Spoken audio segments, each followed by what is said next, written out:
Okay, hello everyone, and again, welcome. I'm so glad that you could join us today. I am the Program Officer, Performing Arts and Accessibility Coordinator here at MidAtlantic Arts, and my name is Sarah Lewis. I use she and her pronouns, and I'm a white woman with very short brown hair and a green sweater. I'm zooming in today from my home on land known as Baltimore, Maryland. I'm just moving to this area and I'm still learning about the past and present Indigenous communities that are stewarding this land, but I want to acknowledge today the legacy of the Piscataway and the Susquehannock peoples and the enduring presence of the Piscataway, Lumbee, and Eastern Band of Cherokee community members in Baltimore City today. I'm happy to welcome you to today's webinar on the ArtsCONNECT program. I'm here with my colleague, Sarah Tunay, who is the program specialist for MidAtlantic Arts. Today, we're going to share what this program is, who is eligible, and how to apply. Towards the end of our time together, we'll also hear from Ed Bourgeois from Western Arts Alliance about their Advancing Indigenous Performances, or AIP program, and how you can leverage additional funds for your ArtsCONNECT engagements for an artist or company with a lead artist who self-identifies as Indigenous through the AIP program. We'll also have time for questions at the end of the presentation. This webinar is meant to serve as an overview and a resource. Before applying, please make sure to review the ArtsCONNECT guidelines at midAtlanticarts.org. You can reach out to me with questions about these guidelines anytime. My email is slewis@midAtlanticarts.org, and we'll share it a few times throughout this presentation.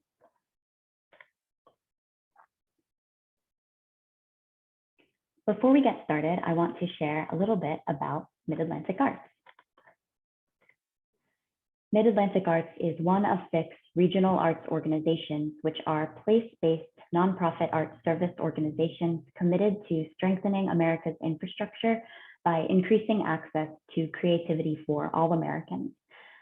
So we serve as a link between states and jurisdictions in the Mid-Atlantic region. We work in close partnership with the National Endowment for the Arts, as well as the NEA's member state and jurisdictional arts agencies. Next, some housekeeping. For today's webinar, if you have a question, please put it in the Q&A box at the bottom of the screen. I'm also going to take a moment to check in on ASL interpretation, and it does seem that they haven't yet arrived, but if they do arrive, again, we will take a moment to welcome them onto the screen. And once more, if you are the ASL interpreter and you are in the webinar, do drop a note in the chat and we'll bring you in as a presenter. Automatic closed captioning is also available for this webinar for those viewing the webinar live. To view automatic captions, click CC or Live Transcripts button and click Show Subtitles. Throughout your ArtsCONNECT application process, if you need accommodation of any kind, please contact me, Sarah Lewis, at 410-539-6656, extension 110, or email slewitus@midAtlanticarts.org. All right, now let's talk about ArtsCONNECT. ArtsCONNECT is a presenter-led, consortium-based grant opportunity. It's funded through the NEA's Regional Touring Program, which provides funding to regional arts organizations like MidAtlantic Arts to support touring across each respective RAO's states and regions. The program is intended to support artist tours through the Mid-Atlantic region and to support presenters' engagements of artists and communities. So here are some important dates for ArtsCONNECT. The last day to submit to the required projects in development listing is Tuesday, May 24th, 2022, and we'll talk more about this later in the presentation. The final application deadline is Tuesday, June 7th, 2022. And the project period for ArtsCONNECT supported engagements is September 1st of 2022 through June 30th of 2023.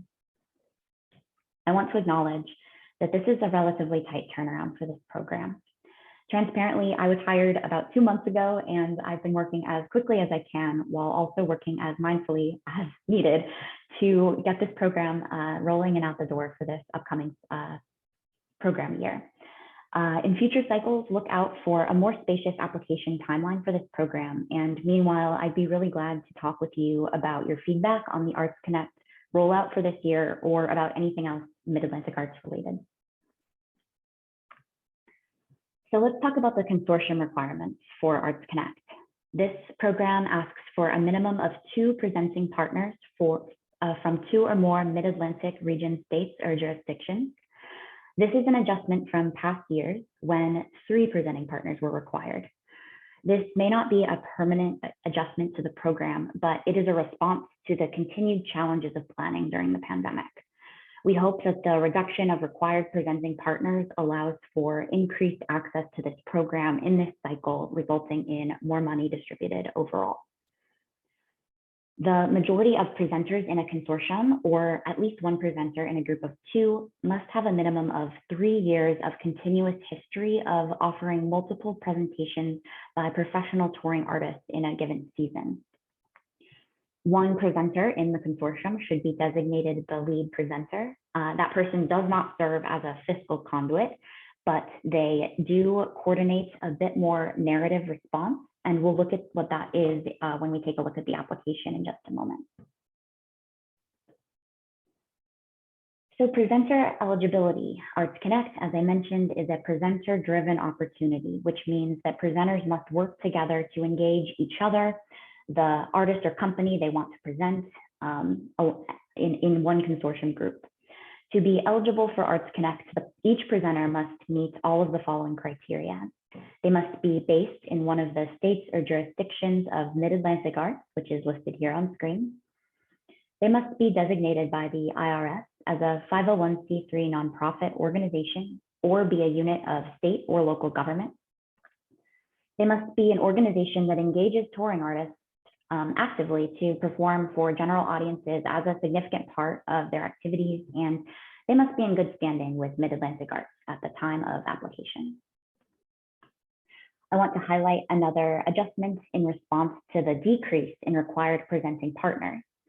Each applicant may apply for a maximum of 2 ArtsConnect applications, with each of those applications including a minimum of 2 presenting partners from 2 states or jurisdictions each. But if an applicant is applying for ArtsConnect with at least 1 cohort that includes at least 3 presenting partners from at least 2 or more states or jurisdictions, that applicant may apply for a maximum of 3 ArtsConnect applications. So basically, if you were planning on the guidelines as they have been in years past, where 3 ArtsConnect applications with 3 presenting partners each was the guidelines, you may move forward with your plans to apply in that way.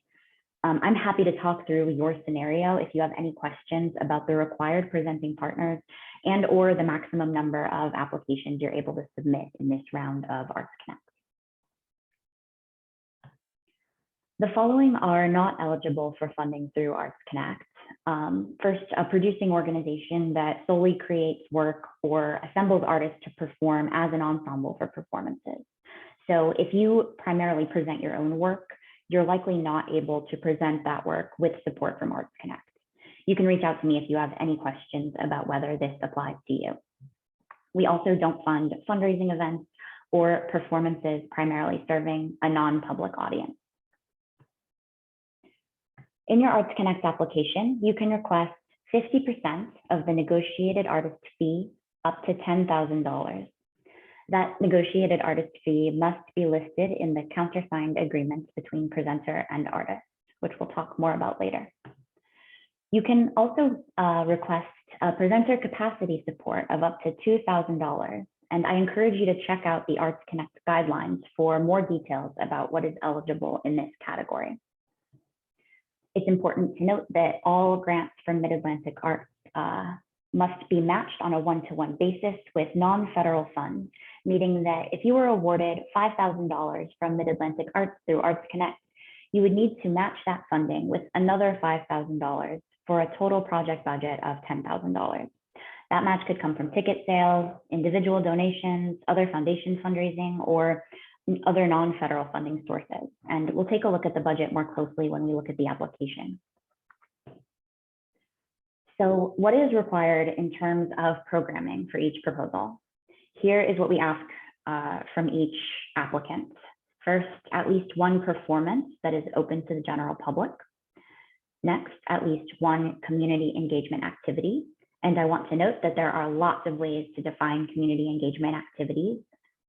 We'll ask you to define what that is for you in your narrative. And I'd also be happy to talk through your ideas if you're trying to decide if something you're thinking about would, qualify as a community engagement activity. Both of those activities, the performance and the community engagement activity, can be either virtual or in person. And the proposed engagement must take place between September 1st, 2022 and June 30th of 2023. So now let's talk about what artists can be engaged by a consortium through ArtsCONNECT.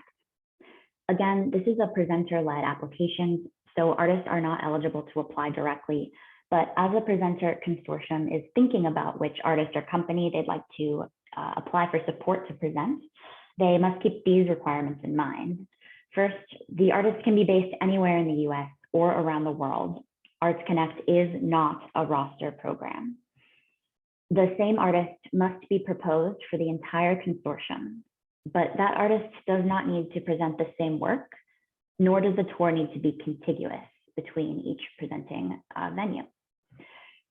One important note is that artists who are currently on the Performing Arts Global Exchange or MidAtlantic Tours rosters through MidAtlantic Arts cannot also receive funding through ArtsCONNECT.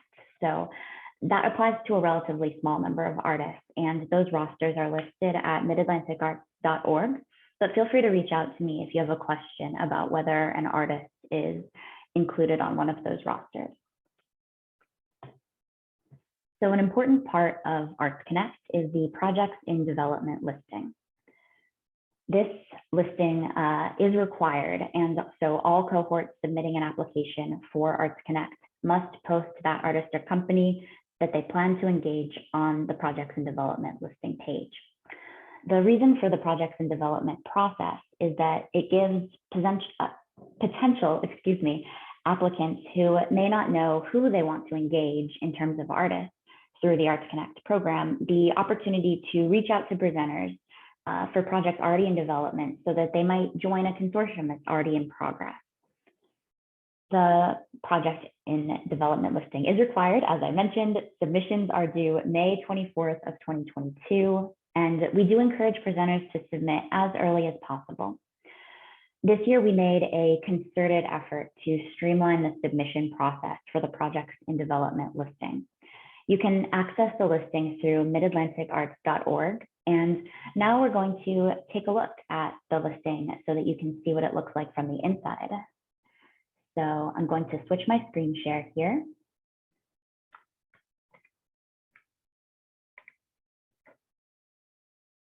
And now we should be seeing our MidAtlantic Arts website. I'm going to scroll down to the ArtsCONNECT tab and then go to the Projects and Development tab. Here you'll see that if you click on the link here, it takes us to the form. This is a Microsoft Forms program that runs through the web. The only required portions of the form are the artist name, location, genre, web presence, and proposed fee range. Then we ask for your name, your presenting organization affiliation name, and city and state, and your email address so that presenters who may be interested in connecting with you can be in touch. Everything else on the form is optional to give potential applicant partners more information about you and the consortium you're developing. Hopefully this takes just a few minutes to fill out, and only one member of the consortium needs to submit this project and development listing for your consortium. I want to add that there is no penalty for listing a project that doesn't end up forming into an ArtsCONNECT application, and the review panel will not review the projects in development listing submission page. Now let's go back to the Mid-Atlantic Arts website and take a look at the listing for projects in development. We'll click this link here. And here we are at the listing itself. This listing will be updated each Monday between now and the submission deadline, so check back weekly for new submissions. You can see that we already have a number of submissions here. Again, you can access both the submission page and the listing at midatlanticarts.org. And for those watching live, we're posting the links to both in the chat right now. I want to quickly share 2 tips for this listing. The first is that you can click on any of the, excuse me, I'm adjusting my screen share perspective. You can click on any of these boxes here. And if you'd like to expand what's written in each box, you can click this down arrow and it will show you the full amount of text. You can also filter by genre of performance engagement by scrolling to the far right of this sheet, clicking this tab arrow and selecting the genres of performance that you're interested in presenting. All right, from here, I'm going to move us into our application itself so that, excuse me, so that we can take a look at what it looks like inside of the Smart Simple program. Just a moment.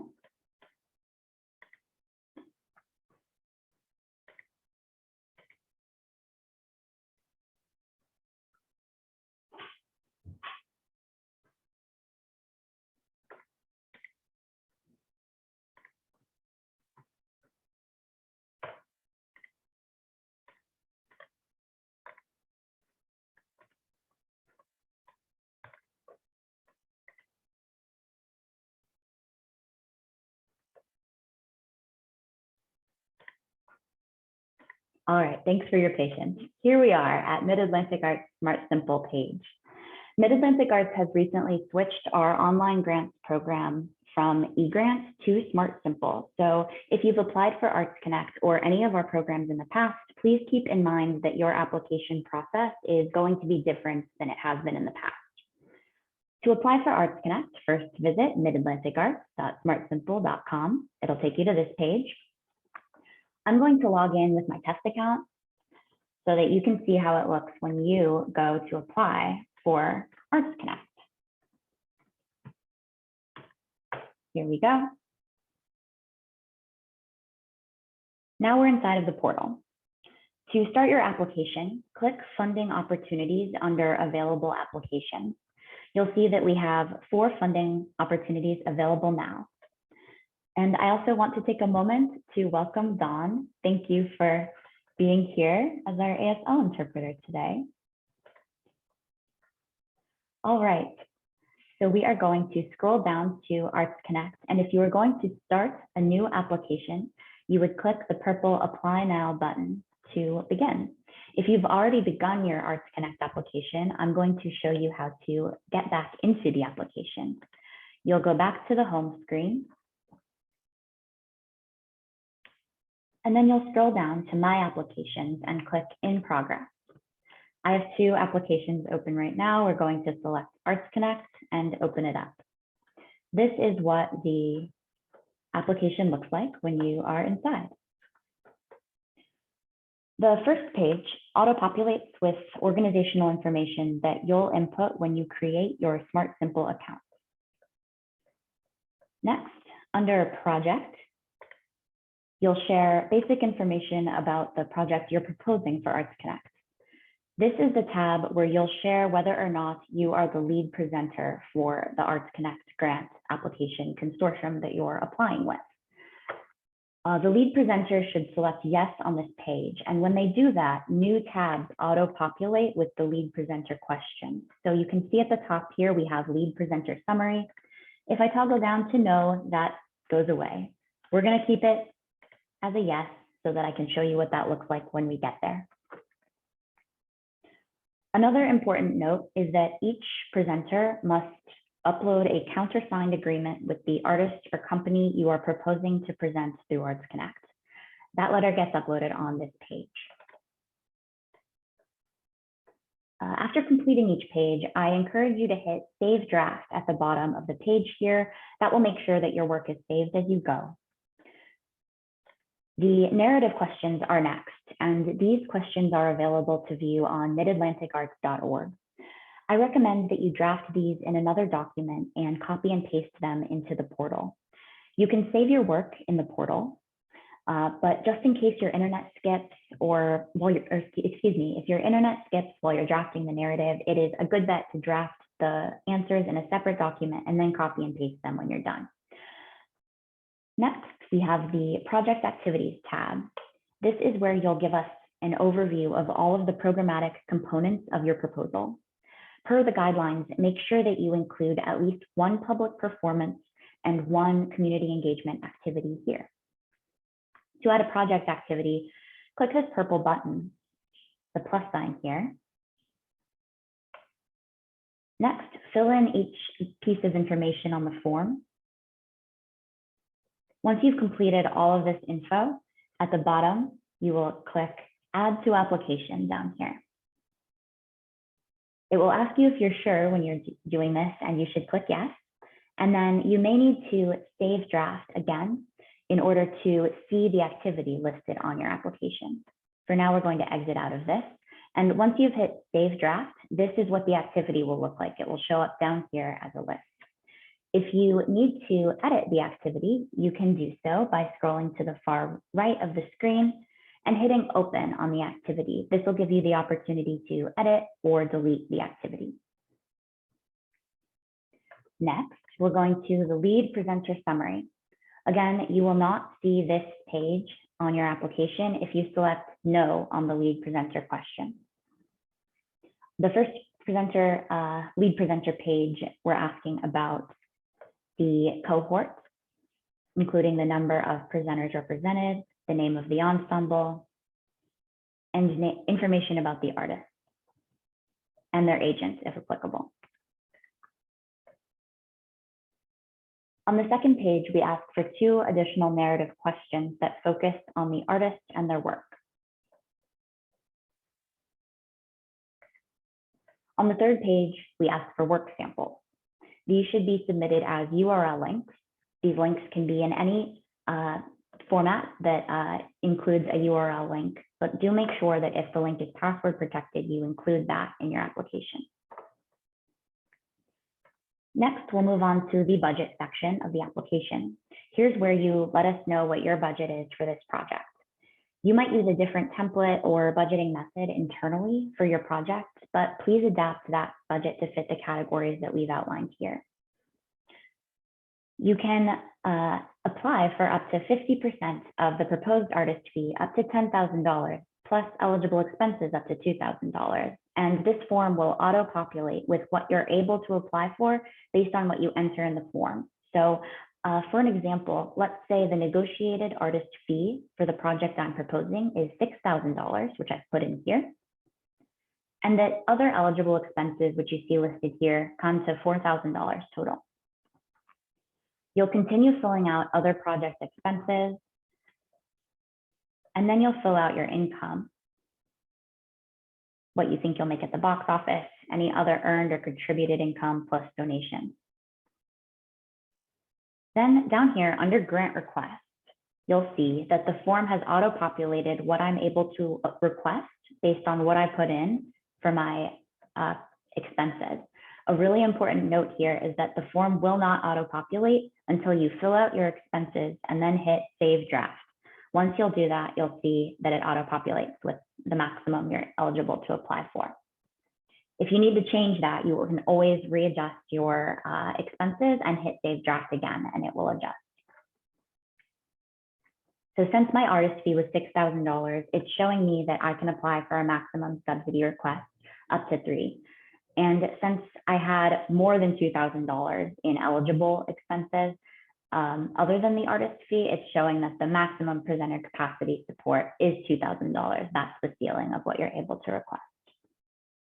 If I applied with this budget and was successful, I would receive a grant from MidAtlantic Arts of $5,000 total. Remember, as you fill out your budget form, that all funds from MidAtlantic Arts must be matched on a one-to-one basis, and that the match cannot come from federal government sources. Moving on from budget, we go to artist consent. This is where you let us know if you've had the opportunity to discuss details of the application with the artist or company that you plan to present. We strongly encourage you to be in dialogue with the artist or company, and you can use the text box here to give us some context on what your conversation has been thus far. The next tab for our records will auto-populate with information that you fill out when you complete your profile on Smart Simple. Check it out to make sure everything looks okay, and if you need to update anything, you can do so by clicking the Update Organizational Profile or Update Contact Profile as applicable. On this page, you'll also need to select a project discipline. These disciplines come from the National Standard for Arts Information Exchange, which is used by the NEA. Just pick the one that fits your project best. Finally, the certification page is where you'll confirm that you will comply with all federal statutes and regulations that are listed here. There are links to each one directly on this page, and I encourage you to review them and reach out to me if you have any questions about how they apply to your grant or your organization. At the bottom of the page, you'll see we have a place for your name, your title, your phone number, and your email. And then at the very bottom, if you've completed the rest of the application, you'll hit submit, and that's your application for ArtsCONNECT. All right, now that we've gone through the application, let's go back to our slide deck and pick it up from what happens after you submit.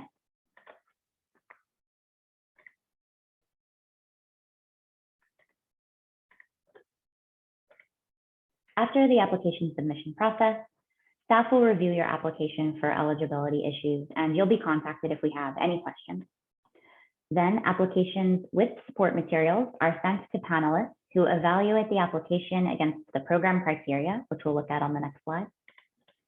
The panelists make recommendations that are sent to MidAtlantic Arts Board of Directors for final approval.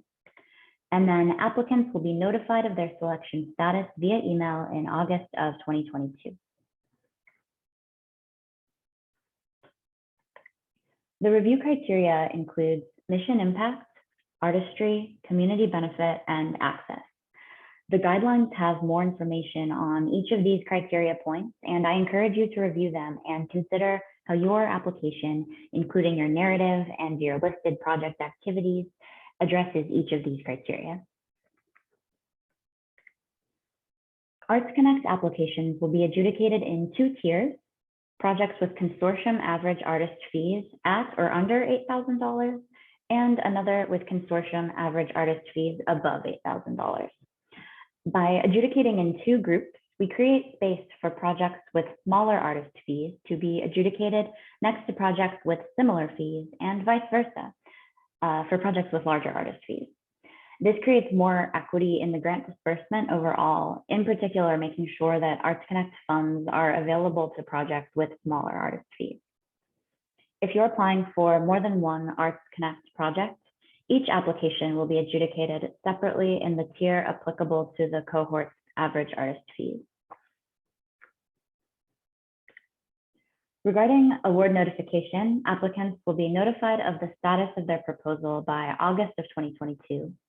And if awarded, 90% of the award will be made at the start of the grant period, provided that the grant recipient has completed the grant award agreement and submitted a countersigned contract with the artist or company that they're working with.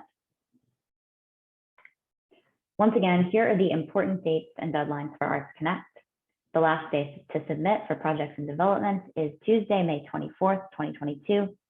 The final application deadline is Tuesday, June 7th, 2022. And the project period for ArtsCONNECT supported engagements is September 1st, 2022 through June 30th, 2023. So we've come to the end of the slide deck here, and I want to thank you all again. I'll be reviewing the question. I see we have one that's come into the Q&A, and I invite you to go ahead and put any other questions that you may have into the Q&A box. But before we get to Q&A, I'm going to invite Ed Bourgeois from from Western Arts Alliance to speak a bit about the Advancing Indigenous Performances program. So in just one moment, I will be bringing in Ed.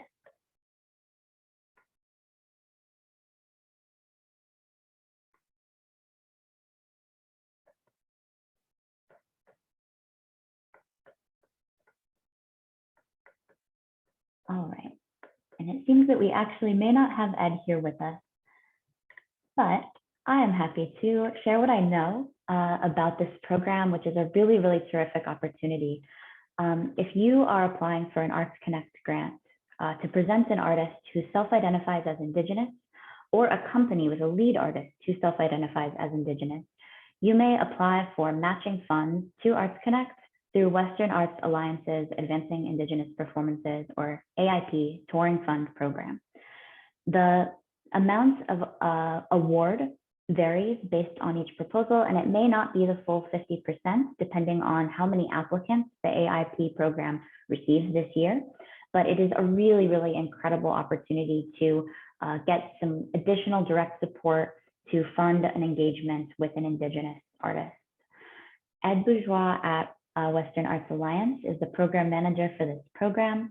And we will later in this webinar go ahead and post the website for AIP and Western Arts Alliance so that you can take a look at the program. Reach out to me or to Ed with any questions about how the AIP program and the ArtsCONNECT program can work together to help you bring an Indigenous artist to your community. All right.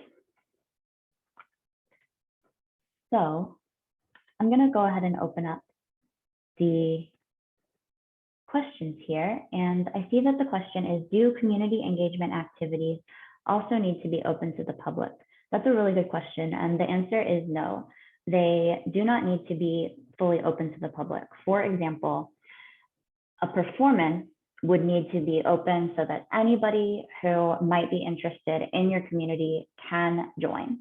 But the same artist or company with that open performance, you may know that in your community there is a school, for example, that has a great training program that would be a great fit to plug that artist into. And that training program may not be open to anyone in the community, but it is definitely an important part of the community. And so you're very welcome to engage the artist with that community engagement activity, even if it's not fully open to the public. And for any community engagement activity that you might be considering for ArtsCONNECT, I invite you to write me an email, again, fluidus@midatlanticarts.org, and I'm happy to talk that over with you.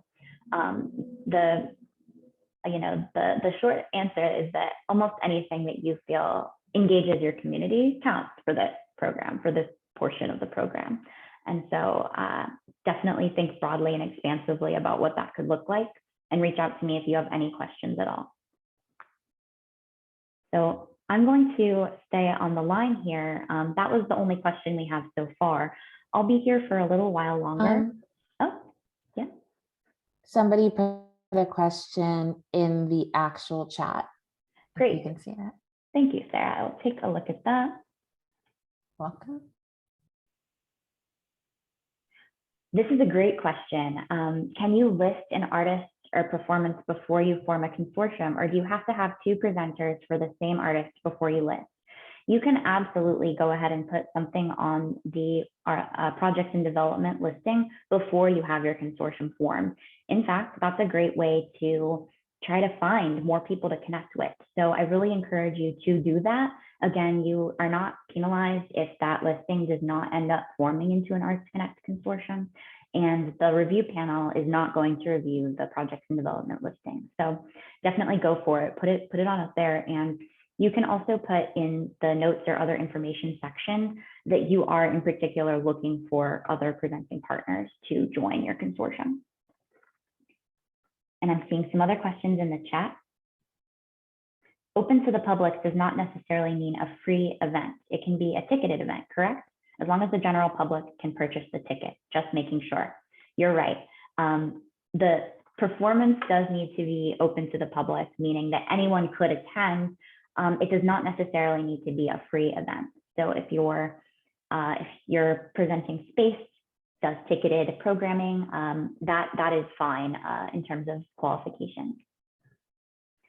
Cliff, I see your question. What if we are an Indigenous Artist Council producing an Indigenous event? Amazing. That sounds great. And yes, my understanding of the AIP program is that you would absolutely be eligible to apply for ArtsCONNECT, and then if successful with ArtsCONNECT, apply for an AIP grant. I know that Western Arts Alliance, it's really important to them to have the AIP application be very streamlined. And so once an applicant has received a successful ArtsCONNECT grant to present an Indigenous artist, the process is very minimal to then take the next step for that AIP funding. And Cliff, or anyone interested, shoot me an email if you want to talk further about what that might look like for your organization. We can connect with Ed and make sure that you're all set with everything that you need. Okay, yeah, and thanks for your response, Cliff. Then the next person here says, I represent an arts center with artists from the region in our area and state. Exhibitions are advertised via an open call and judged by a juror. Studio space is available and the artist works are open for public viewing. This sounds wonderful. I'm curious what the question here, whether you are eligible to apply for an ArtsCONNECT application. I'm going to also reread it to make sure I'm not missing it.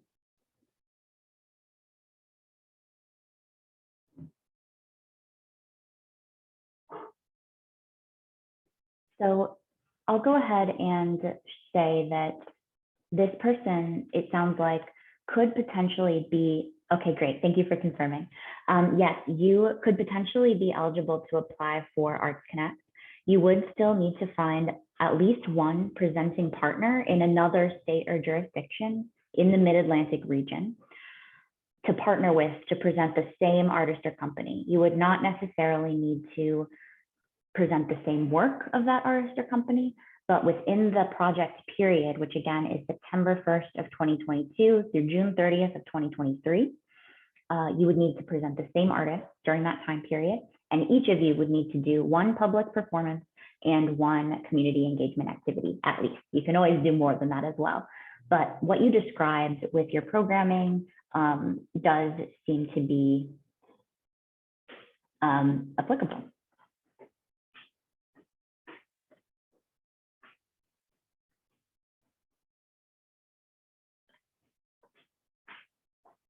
I will continue to hold here.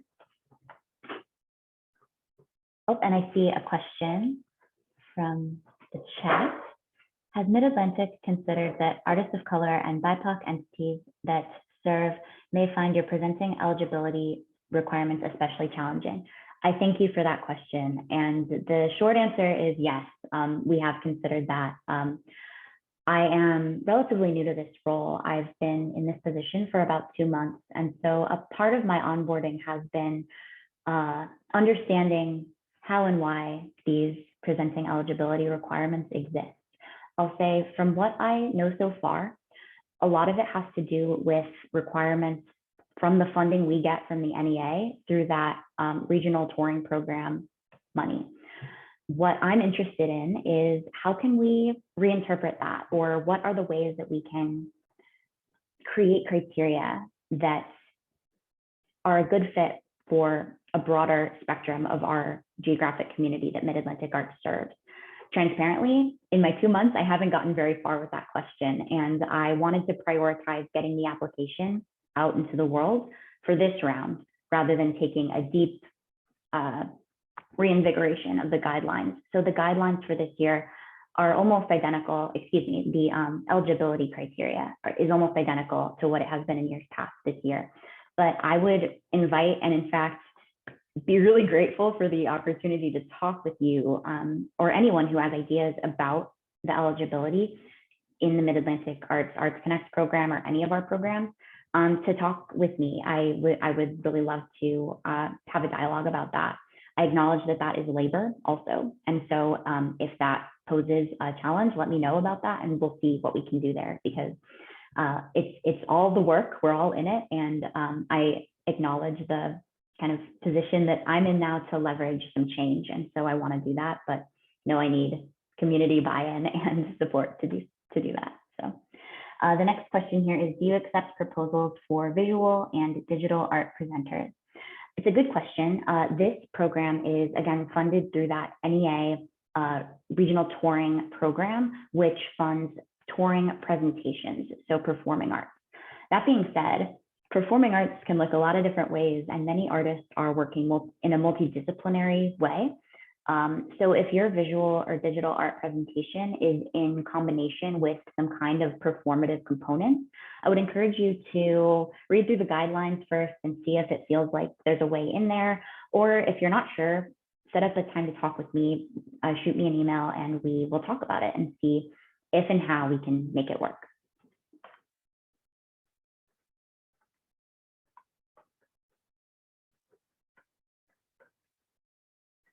Thank you. Yeah. And I am just going to hang out for a little bit longer to take any other questions that may come up.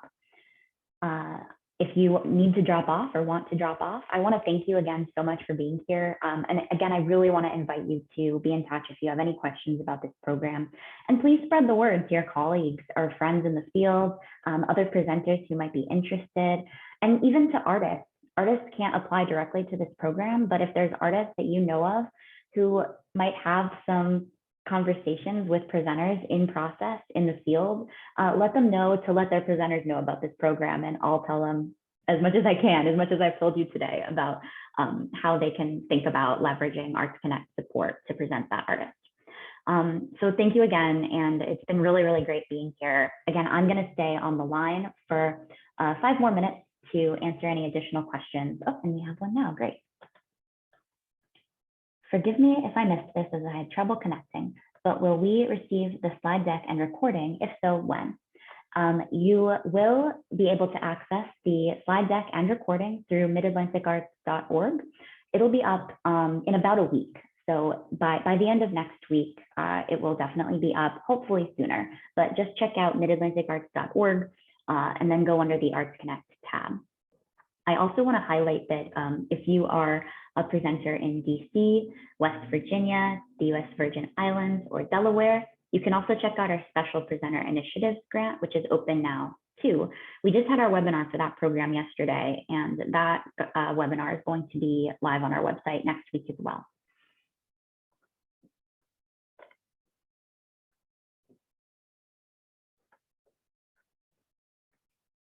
And Sarah Tunay just dropped our website in the chat again. Thanks, Sarah.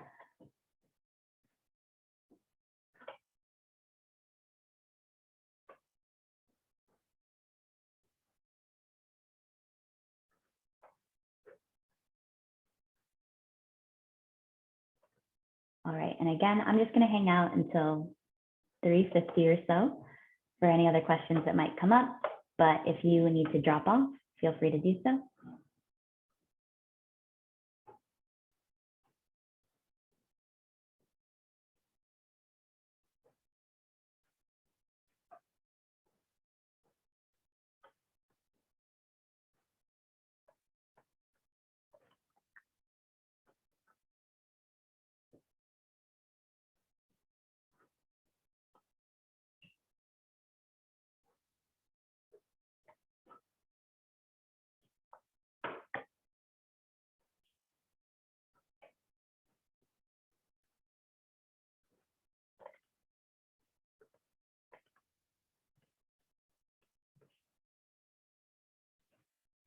All right, we have another question in the Q&A. Oh, it's just a thank you. You're so welcome.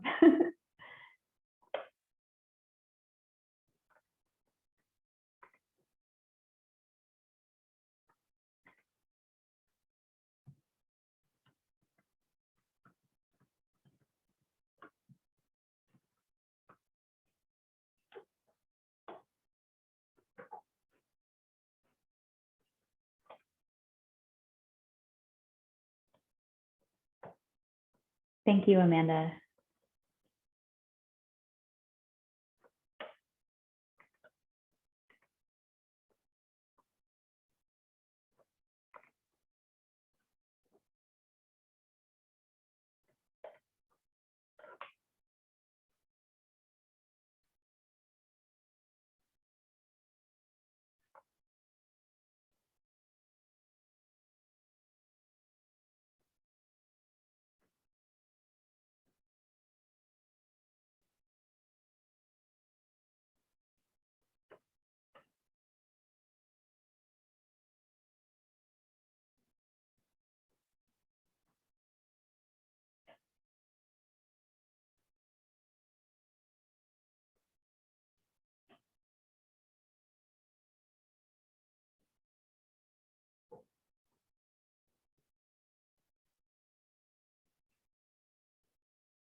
right, we're just about wrapped up here. So I think we can go ahead and say thanks again. And if you're still on the call and have any additional questions, feel free to shoot me an email, sfluidus@midatlanticarts.org.